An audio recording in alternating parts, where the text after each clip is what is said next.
Healthy gums, if you have healthy gums, they look pale pink in colour, they have a nice crisp edge to them, and they almost have like a stippled appearance, so a little bit like the skin on an orange. So that's how a healthy gum would look.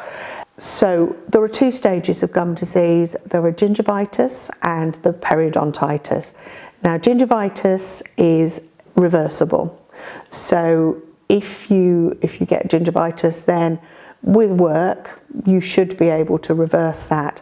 Now the symptoms that you would get if you have gingivitis are swollen, red, sometimes sore gums, not always sore, but if you look at your gums and they're bright red and they have quite a rolled edge to them, so the edge is not crisp, it's rounded, and if they bleed quite easily when you brush, then that would signal that you've got gingivitis, and you really need to go to your dentist or your hygienist for advice on how to reverse this and what to use to clean your teeth and your gums effectively.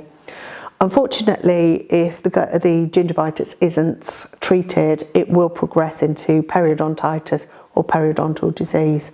Now that's when it's starting to get a little bit more serious and it's not reversible. So as the gum becomes irritated, it comes away from the tooth and it shrinks down the tooth.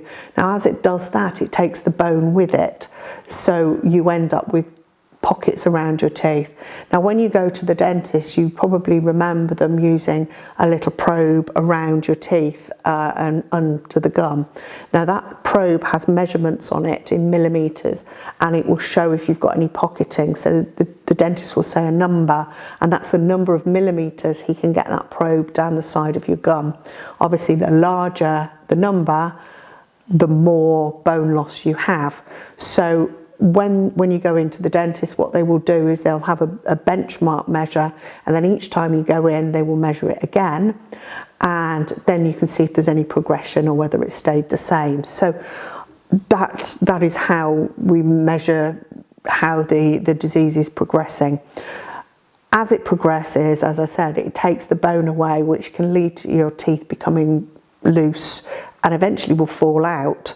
So it's really important that we try and get on top of it, because although it can't be reversed, it can be maintained. So we can, work with your dentist and your hygienist, you can actually slow the progression of the disease, and in some cases even stop it progressing at all.